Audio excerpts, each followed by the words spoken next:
Son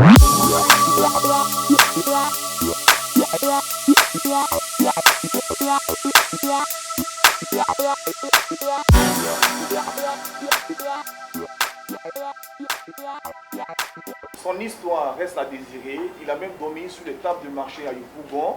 Aujourd'hui, de par sa voix et par sa touche personnelle qu'il a apportée au Zouglou, la révélation Zouglou 2017 est aujourd'hui le capitaine Zouglou. Mesdames et messieurs, nous sommes avec Yabongo Lova dans notre émission Autour d'un pot qui rentre dans le milieu des artistes d'ici et d'ailleurs.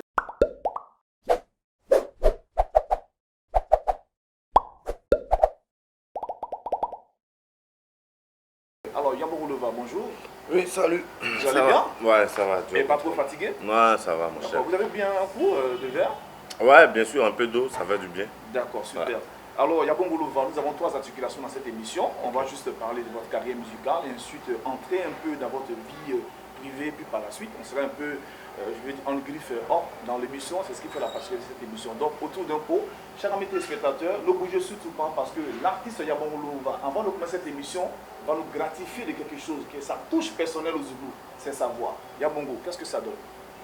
Tout au fond de mon âme, tu brûles comme une flamme. Toi, le Dieu des cieux, qui me rend heureux. Avec toi, je suis dans la joie, et j'ai foi que j'aurai la gloire. Oh, roi des rois, pourquoi ne pas te louer? Tu me pagnes de tout danger, et tu guides mes pensées. Je dis merci, je le ferai toute ma vie. Oh, je te bénis, oh Yahweh, pour tout ce que tu fais pour moi. Je te bénis, oh Yahweh. Ben voilà, j'aimerais envie de vous dire bravo à Yabongo Lova qui est dans ce studio, voilà, pour cette émission Autour d'un pot. Alors Lova, on va parler de votre carrière professionnelle qui est aujourd'hui la musique. Ça a commencé quand cette histoire de musique entre Yabongo Lova? Bah, la musique, je peux dire que je suis né dans la musique parce que je suis enfant de mère chanteuse, de père chanteur. Je suis né dans une ambiance vraiment de musique. Ouais, parce que chez nous, quand on était encore plus petit, il y avait les chansonniers BT qui faisaient un tour chaque dimanche sur l'invitation du grand-père qui aimait beaucoup les chanteurs. Donc du coup, on est né grandi là-dedans. Mais moi-même, je me suis lancé véritablement dans la nuit, dans les années 98. C'est là que tout a commencé. En 2002, à l'avènement du mouvement Coupé Décalé, on voulait suivre le mouvement. Mais avant, il y avait la musique congolaise qui influençait notre musique en Côte d'Ivoire. Donc du coup, il fallait porter les noms congolais pour se faire remarquer. D'où le nom Yabongo Lova sans vraiment connaître la signification. Et par la suite, on a décidé d'embrasser cette carrière musicale-là pour que ça soit une carrière Nationale et professionnelle. internationale. Voilà. D'accord, sans même connaître la signification de votre nom, Yabongo Lova, aujourd'hui vous ne pensez pas que ce nom vous a impacté positivement? Oui, je peux dire ça comme ça. Je peux dire ça comme ça parce que j'avais pas le choix. Je ne pouvais pas changer le nom vu que dans le Haut-Sassandra, tout le monde connaissait déjà Yabongo. On connaissait l'artiste. Ouais, Daloa. Tout le monde connaissait l'artiste sur ce nom-là. Donc quand on est venu à Abidjan, que tout a commencé à bouger, on ne pouvait pas prendre un autre nom pour ne pas perdre les gens qui déjà nous surveillaient depuis le début. Alors de 98 à 2007, Yabongo était typiquement dans le Zouglou ou bien dans le terroir? Non, moi je faisais de la variété parce que comme je disais, à l'avènement du Coupé Décalé en 2002, on a fait le mouvement Coupé Décalé. Moi j'étais dans les maquis et bars en tant qu'Atalakoumane, tu vois. On met un beat, le morceau, le micro est là et puis tu fais les éloges des différents clients. C'était ça, c'était ce que nous on faisait dans ces endroits-là. D'accord, c'était typique au Coupé Décalé. Donc, ouais, on peut dire ça comme ça. Mais je disais que depuis la base, la musique folklore déjà était déjà en voilà, était déjà en nous. D'accord. Alors qu'est-ce qui a créé les hop pour aller au Zouglou? Le Zouglou, c'est à la base c'est la musique folklore, c'est-à-dire que la tradition de chez nous. Non, pour la base, je suis d'accord. Voilà. Qu'est-ce qu'il a enlevé du Coupé Décalé au Zouglou? En fait, je veux dire que je ne suis pas sorti du Coupé Décalé pour aller au Zouglou. J'étais déjà à Zouglou, mais comme il y a un événement qui était là, il y a un phénomène qui est là. Tout le monde voulait s'essayer au phénomène pour voir à quoi est-ce que ça ressemblait. Donc, on s'est jeté dans le mouvement. Mais on n'a pas oublié ce que nous faisions depuis le début, qui est le Zouglou. Donc, arrivé un moment, je me suis dit, bah écoute, on a appris quelque chose dans le mouvement.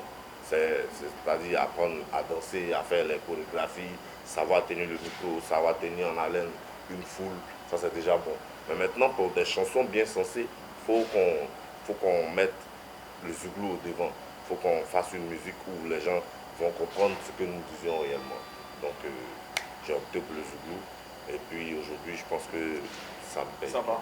En tout cas, c'est un choix qu'il faut saluer. Yabon Golova chante des textes vraiment sensés. Quels sont les différents thèmes que vous employez dans vos chansons? Bon, on essaie de parler de tout, hein, vous savez, on essaie de parler de tout parce que nous-mêmes étant enfants de pauvres, enfants de modestes familles, on sait au moins ce que les gens vivent. Voilà, et il faut faire des chansons pour encourager, il faut faire des chansons pour éveiller les consciences, il faut faire des chansons pour prôner l'amour, pour parler du bienfait familial, le fait d'être toujours dans un même esprit ensemble. Comment est-ce que cela peut nous faire avancer? D'accord. On essaie de chanter aussi pour la Côte d'Ivoire, on essaie de chanter pour différentes personnes. Au moins, ton exemple peut servir d'exemple à quelqu'un d'autre. Il faut toujours sensibiliser avec sa chanson. D'accord. En dehors du père et de la mère, Yabon Golova a été certainement influencé par d'autres artistes, Zouglou ou Marguerite, qui sont ses exemples. Ouais, bien sûr. Moi, j'ai été influencé par Soumbil. J'aime bien sa façon de chanter. C'est un artiste à chaque sortie d'album. Moi-même, exceptionnellement, personnellement, je fais la promotion de l'artiste parce que c'est mon artiste. À côté de lui, il y a Onel Mala que j'aime bien pour son vocal. Et puis j'ai des amis pêle-mêle que j'écoute qui me font vraiment plaisir. D'accord. La musique n'est pas facile, comme on le dit, entre griffes. Est-ce que vous avez connu des difficultés dans ce milieu depuis votre début jusqu'à ce jour? Ouais, mais les difficultés, c'est pas que dans la musique seulement, hein. On vit les difficultés dans tout corps de métier, tu vois. Que tu sois journaliste, que tu sois artiste, mais chacun a ses réalités. Voilà. Moi, j'ai vécu beaucoup de difficultés. Je pense que ce sont ces difficultés-là qui m'ont permis d'être aujourd'hui ce que je suis, parce que j'ai su les surmonter. Voilà, je me suis dit, ben, si c'est dur, c'est que c'est parce qu'il y a quelque chose au bout. Voilà, j'ai travaillé dans des espaces où j'étais payé à 5 000 francs la semaine, souvent même parce que tu ne viens pas à l'heure, on te coupe dans les 5 000, tu peux te retrouver à 250 d'enveloppe, tu as vu? Mais c'est des choses pour t'apprendre. Est-ce que Yabongo n'a pas voulu à un moment donné abandonner la Non, musique? moi, quand je commence, j'abandonne jamais. Ah bon? Non. D'accord. Ça n'existe pas chez moi, abandonner. D'accord. Alors Yabongo Lova aujourd'hui, hein, c'est-à-dire qu'on est dans plus de 10 ans de carrière musicale, Ouais, de façon bien engagée. Est-ce que Yabongo Lova aujourd'hui est fier des différentes collaborations qu'il a eues dans son album jusqu'à ce jour? Très fier même, très fier parce que quand on commençait, c'était vraiment compliqué, comme je vous le disais. Mais aujourd'hui, par la grâce de Dieu, on est passé par des gens, on est rentré dans des endroits, on a connu des personnes qu'on voyait comme ça sans jamais penser qu'un jour on serait avec eux. Mais aujourd'hui, on est rentré dans ce cercle-là culturel où aujourd'hui, quel que soit l'événement qui aura lieu, certaines personnes essaient de penser à toi pour dire que tu as ajouté quelque chose à la culture. Donc moi je suis très fier, satisfait du travail que je fais avec mon équipe. Mais je pense que rien n'est encore fait. On a du boulot et on continue de travailler. D'accord, on continue de travailler, Yabongo Lova l'a dit. Et comme vous le savez, le Zouglou, la base, c'est bien le woyo. Est-ce que l'artiste a pratiqué le woyo, comme on dit? Ouais, woyo, moi je n'étais pas le chanteur du woyo en fait. Moi j'étais comme le petit danseur du groupe. D'accord. Voilà, quand les vieux pères chantent, après dans l'ambiance, moi il vient, il danse un peu de baclo, tu vois un peu l'esprit. Et un peu, je me cachais à la maison pour chanter avec mon petit cousin, on essayait de chanter. Et un jour, le lead vocal du groupe Warrior c'est toujours comme ça. Voilà, il dit, mon petit, c'est comment? Toi-même, on dit, tu chantes. Il dit, ouais, mon vieux, il dit, bon, viens. Bon, là, le truc n'a pas encore véritablement commencé. Puis je me suis essayé. Ça a été comme il fallait, mais moi, j'ai pas vraiment fait le Warrior, hein, sérieusement. Ouais. D'accord, il a-t-il de pas d'avoir fait le woyo? Non, pas du tout. J'ai appris auprès d'eux, mais moi, je me suis lancé directement dans D'accord. Est-ce qu'aujourd'hui, il y a des jeunes en ville qui essaient de vous ressembler vocalement parlant? Est-ce que vous avez envie de les encourager? D'abord, la première question, est-ce que vous tombez sur ce genre de jeunes? Ouais, bien sûr, bien sûr.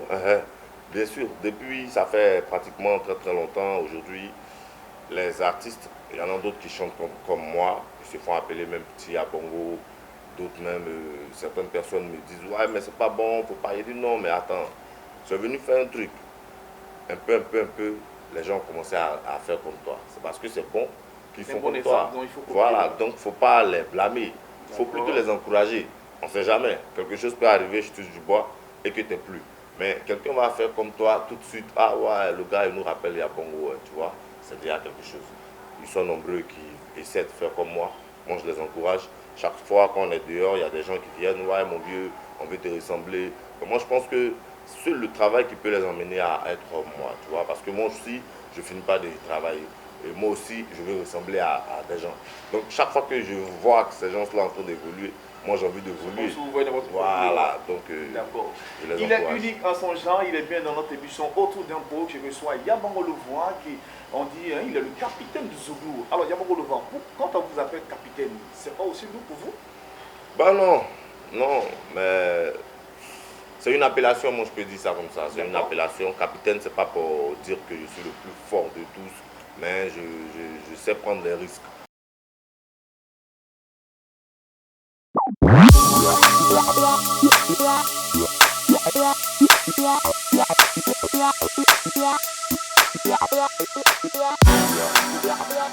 Yeah.